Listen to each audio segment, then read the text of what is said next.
Hello, everyone, and welcome back to This Is Us Portland, a community conversation. And we're excited again to have a special guest, and I'm going to toss it over. I'm Mary Pont, Portland Youth Services and the Senior Center, and I'm going to toss over to Alli, Behnke, our outreach coordinator, to do the introductions.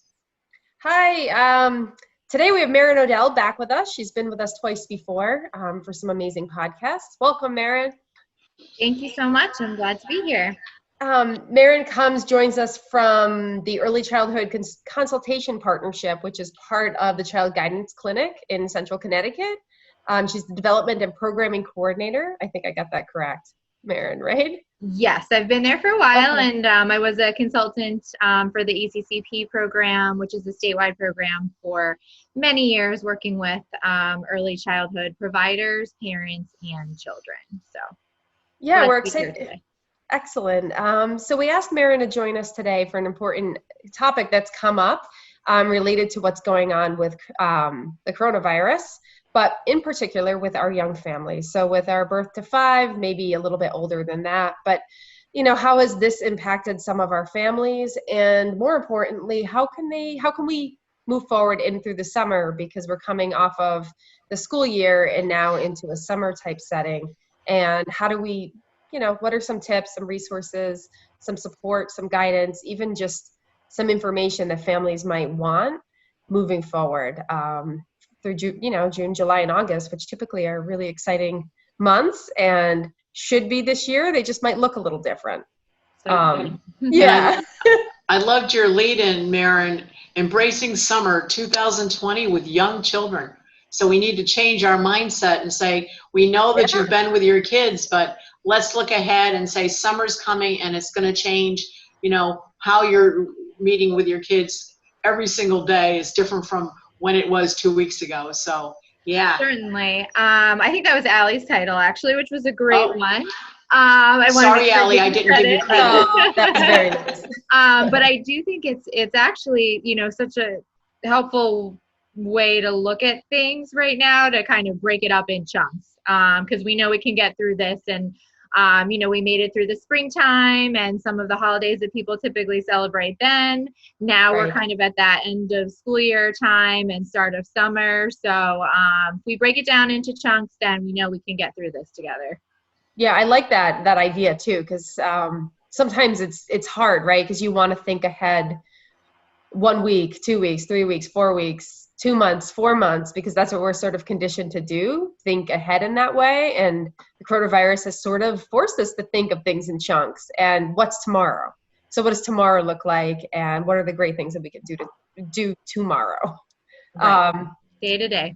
So do you want to start with maybe just sort of, what are some of the challenges that you've seen for young families? And just, I think sometimes we often feel like we're alone in this, whether we have children, no children, young children, elementary, middle, whatever it might be. People tend to feel like they're alone, and they're really not alone.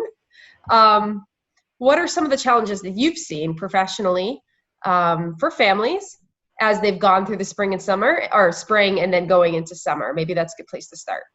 Sure. Well, there is definitely a lot to unpack there. There are so many different types of challenges that everyone has been facing.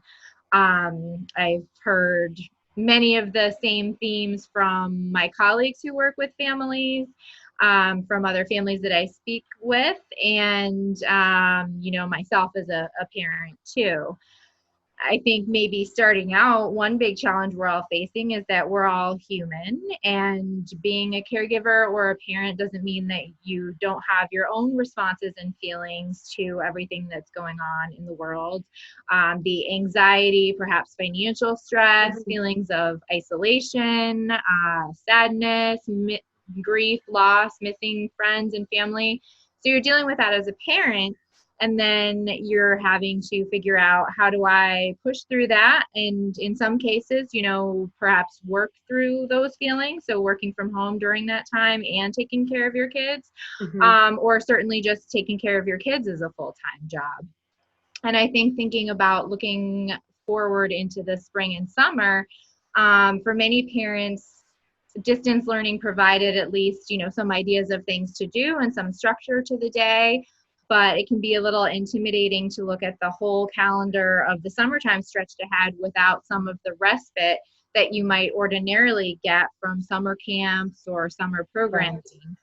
And then, you know, everyone being in the house at the same time can be challenging too, especially with young children. You may feel like as a parent that it's your job to be keeping them entertained.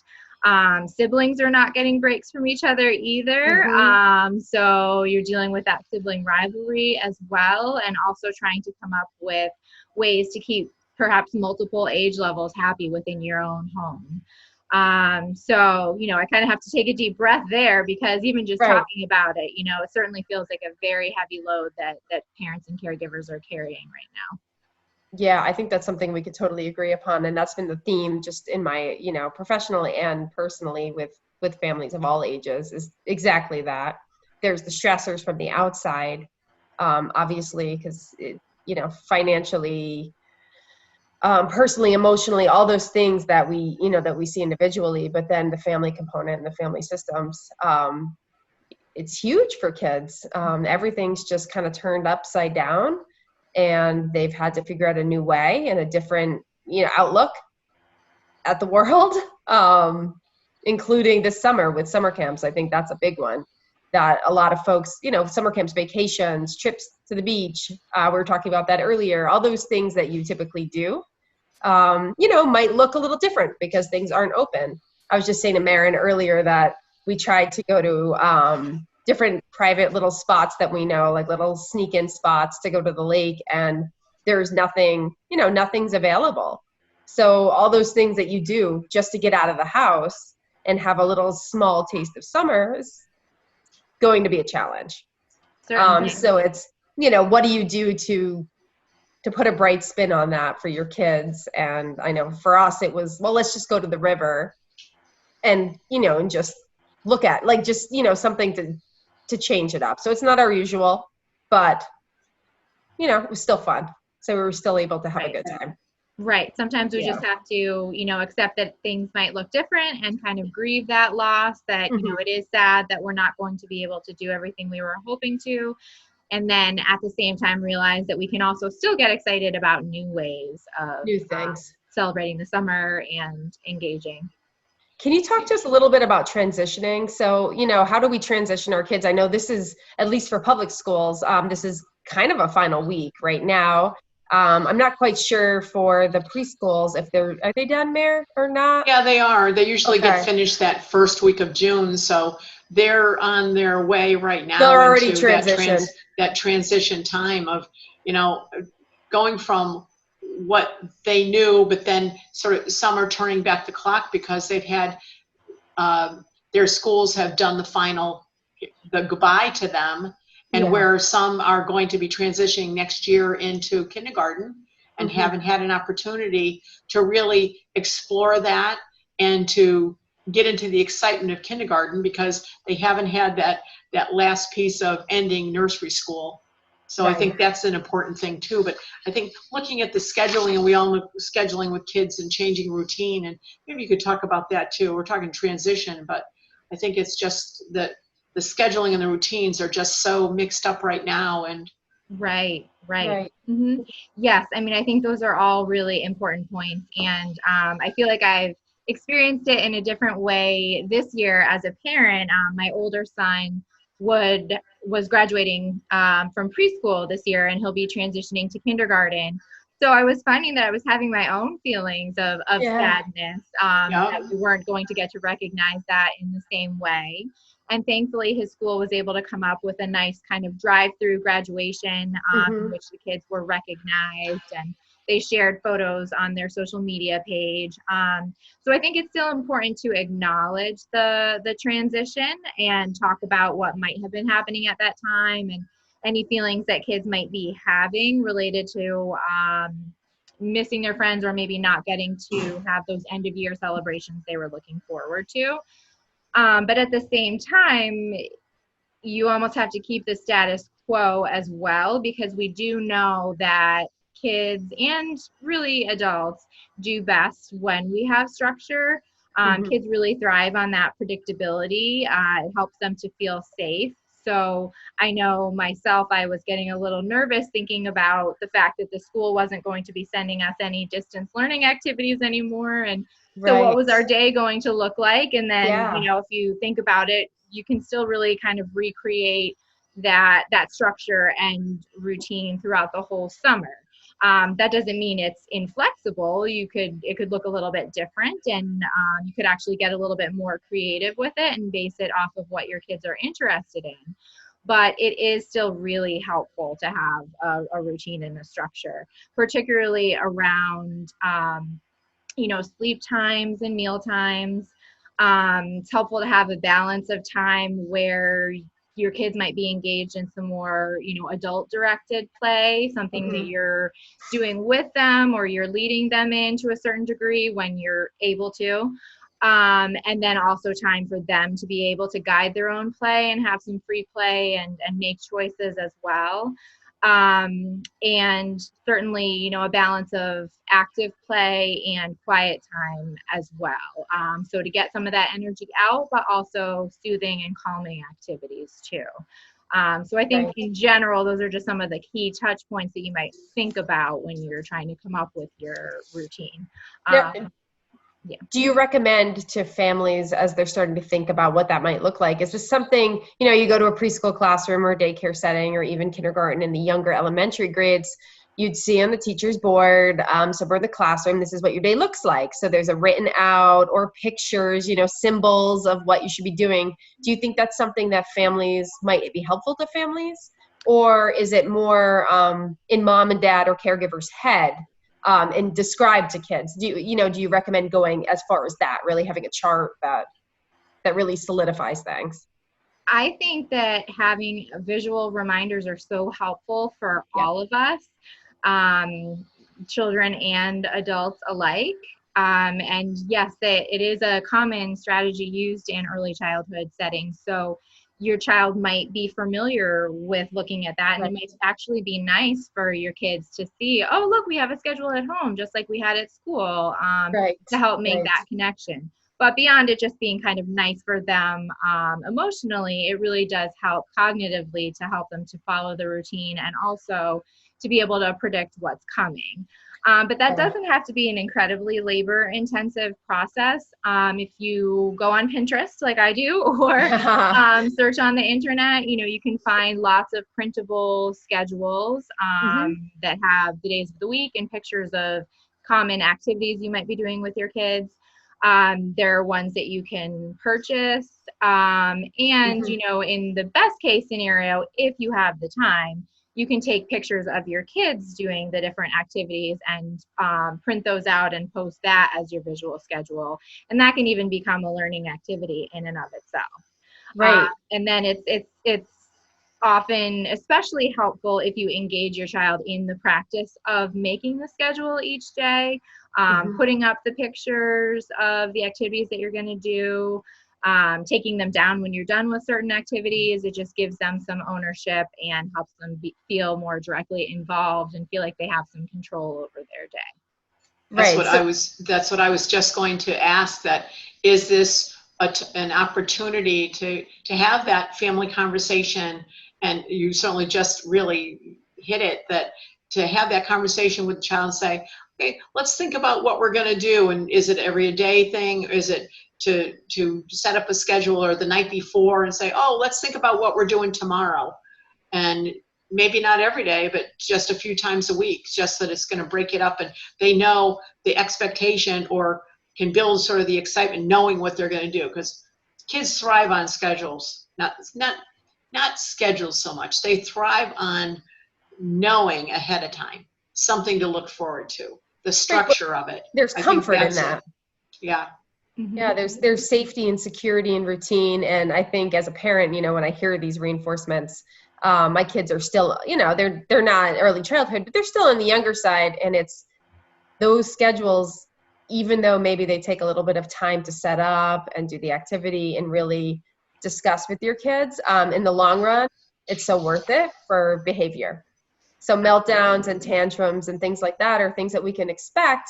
even in the most normal of spring to summer transitions, it's a very hard time for kids to go from one set of rules, so to speak, to a whole new environment. And then now in this environment that we're living in 2020, this just gives one more tool for parents to be able to utilize that to mitigate some of that tension, some of that sadness, and some of those, cries for help from kids.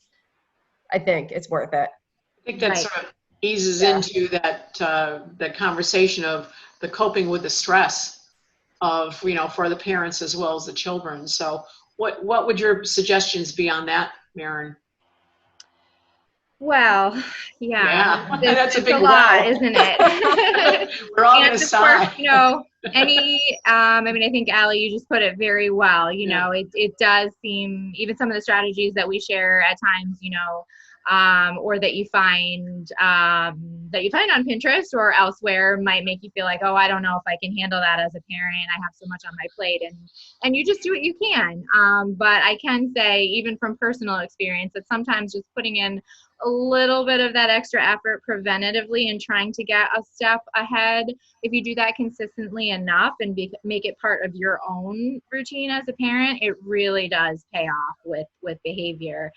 What we know about kids' behavior in general is that if we can be more preventative than reactive, we have a better chance of success. So it's easier to try to address something before it happens or teach them skills than fix a scenario in the moment when a child is already really escalated and upset, and you might already be escalated and upset. But one thing I certainly think of to start with is that, and we've all acknowledged, this is just a very different, challenging time. Mm-hmm. And I think we have to keep reminding ourselves of that and not try to make it something other than what it is.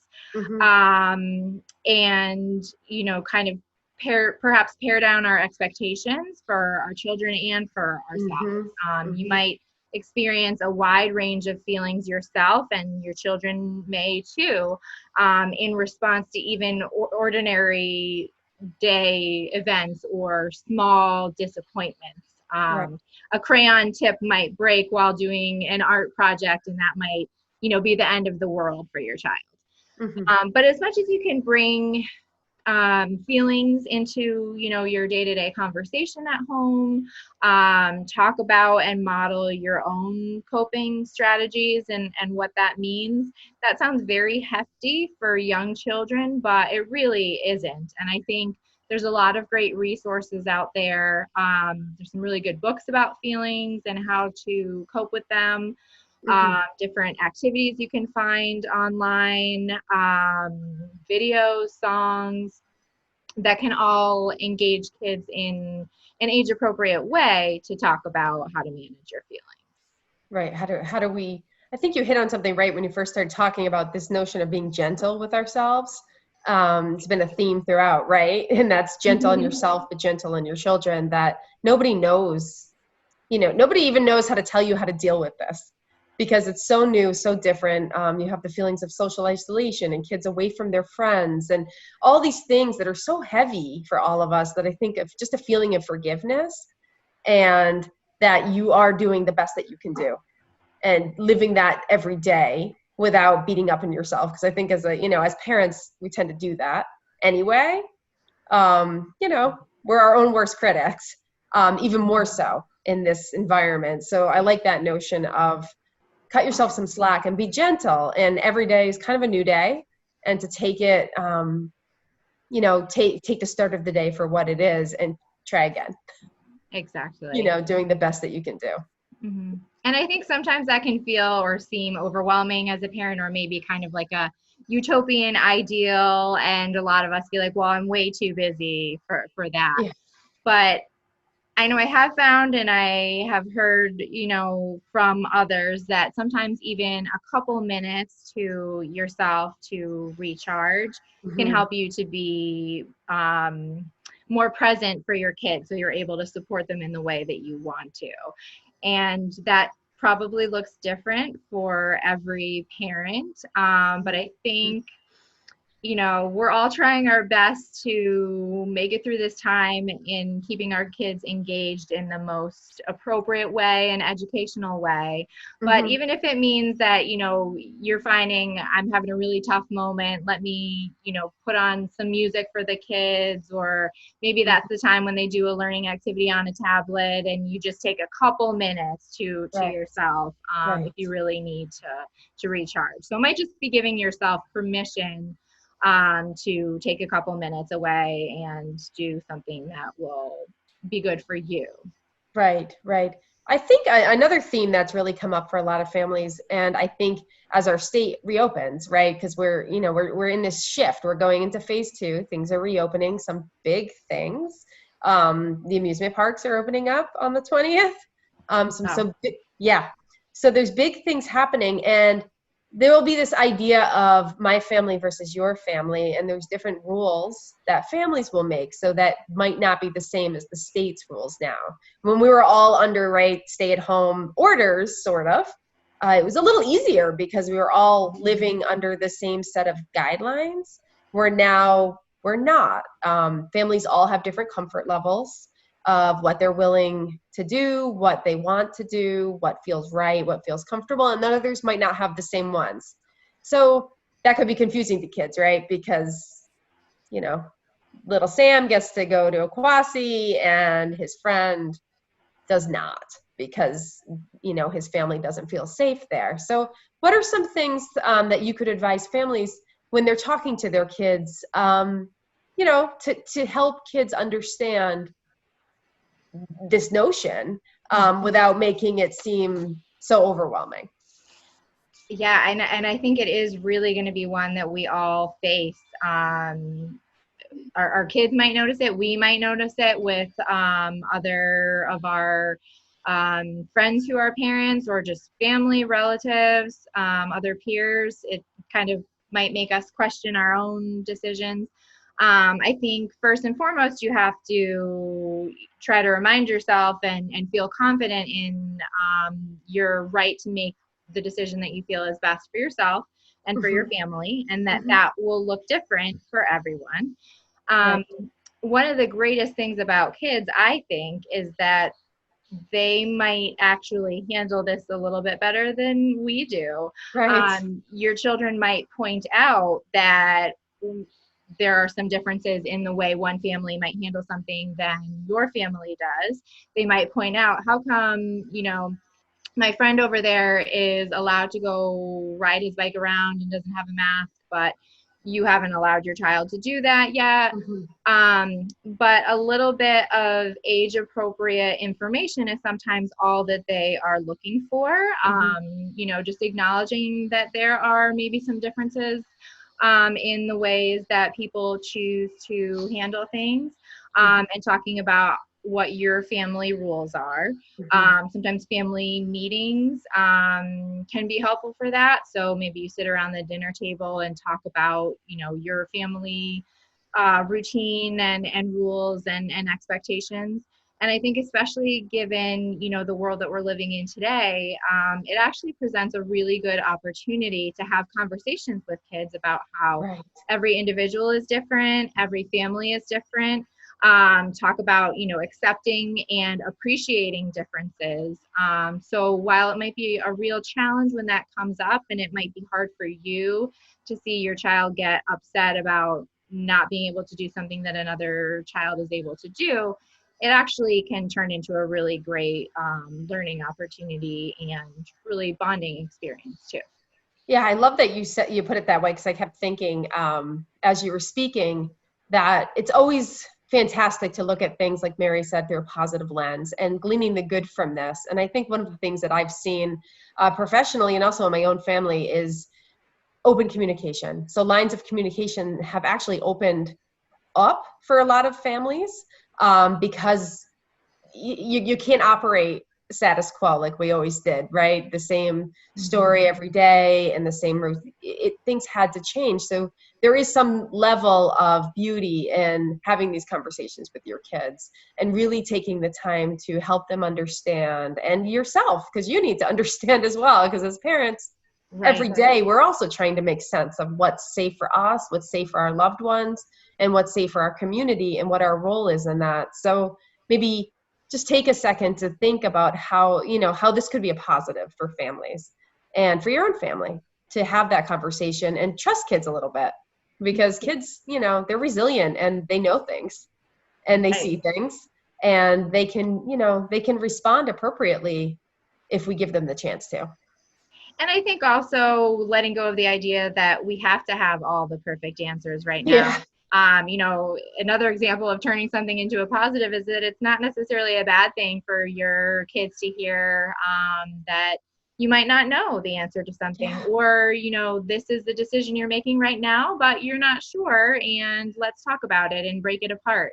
I think sometimes we're so eager to give answers or, statements to our kids that we forget that we can actually ask them questions and engage them in conversation too. And sometimes that's enough for them. Yeah, a little breakdown of humanity. Right. Yeah. I think also it's a time where we can also say, we don't have to be a perfect parent. We don't have to think about that, and to admit that we're not a perfect parent. And all those, you're going on Pinterest, which I love that, but I get lost in trying to print those different directions that you have to do. So if that project doesn't come out so well, maybe it's that laughing moment of, boy, that didn't work very well, did it? And turn it into that versus, oh, we tried so hard and it didn't work. I think it's looking, and there's no good spin on what's happening now. And there's no way to say, let's look at it on the lighter side. But maybe those little opportunities to do that, to laugh at ourselves, or to say to the kids, hey, boy, I've really worked today at trying to be the perfect mom, and it hasn't worked for me. What about you guys? Just to open that up, because it's you sometimes you have to find the humor in that. And who's there with you? It's your family. You're not able to go out there. You're talking. More people are talking on the phone, which is interesting to hear and see that now, than to text, because by the time you text everything you want to say, you could be texting for a long time, where just pick up the phone and say that couple minutes of conversation. So, I think it's okay for us to find humor in the situation, and that is still acceptable to do. We've got a horrible, horrible situation out there with a lot of things that we're dealing with, but finding that little bit of humor. So I said, I have still been trying to find different patterns on Pinterest, and that's not working for me, Maren. So maybe I need some lessons from you on that. But I pin them and then I don't do them. Yeah, I know. There's the honesty. The world has been made on the best of intentions, and I think that also says the same thing.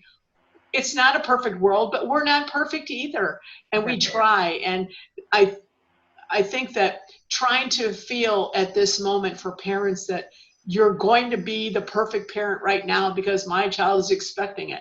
Well, that's not going to happen maybe. And goodness knows if it does, that's the miracle of all things, that everything comes together in one perfect world. And boy, wouldn't we all be happy? But that's not life. That's going to happen for anybody. And then goodness knows, a week, 2 weeks, 3 weeks from now, everything changes. Mm-hmm. And that's the thing. So I have a saying sometimes is, the plan is not to plan, because sometimes those plans, if you try to plan that week ahead or 2 weeks, we don't know where we're going to be. Just plan the next day or a couple days ahead.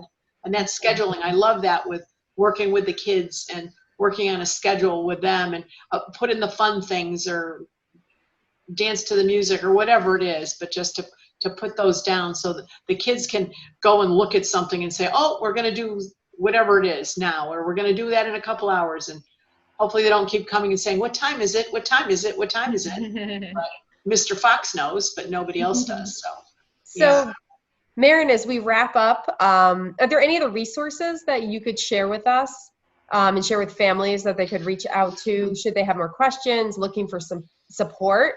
Because there are folks out there who are willing to help, and it's sometimes just as you just don't know where to turn. So if you could give us just a few tips as we close up, that would be awesome. Sure. There are so many great resources out there right now, which is almost, a positive side of all of this too. I think in many ways, we have had to put ourselves out there a little bit more and kind of promote resources, services, because that's the only way of connecting with each other right now.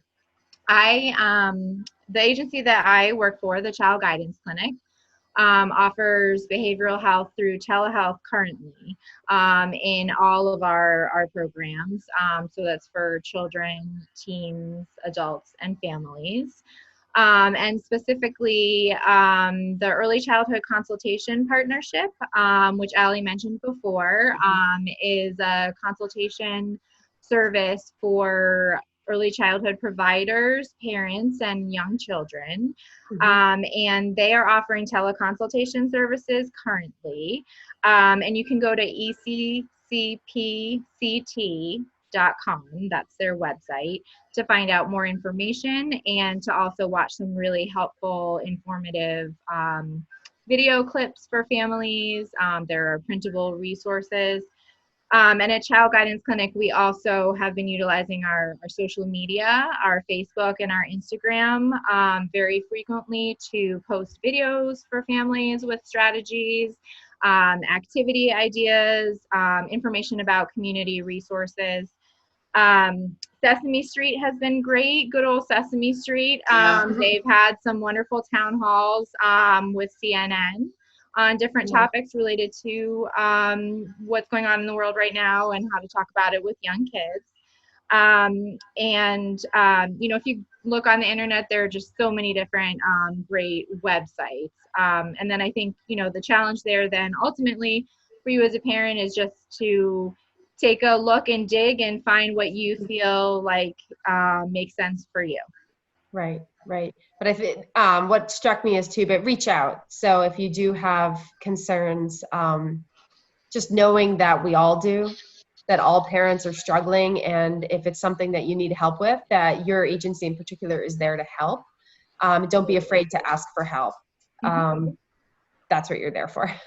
Certainly. Yes, we're here and we understand. And I think we've heard in different meetings that mental health is one of the most Googled topics currently. So we're all, facing challenges, and you're not alone in that. Yeah. Well, thank you so much, Maren. It was so great to talk to you today, and good luck with your own family this summer. And enjoy it. And I think that lead in, although I gave you credit, but we'll say it to Alli, embracing summer 2020 with young children. So we can leave it with that and just think about what that is going to look at and what great opportunities of some suggestions that you gave. So thank you again for joining us today. And I'm sure going to have you back another time with another important topic. And we're going to invite our listeners to come back and listen for the many topics that we're going to be covering in the course of the next few months and years. So thank you again. Till we meet again.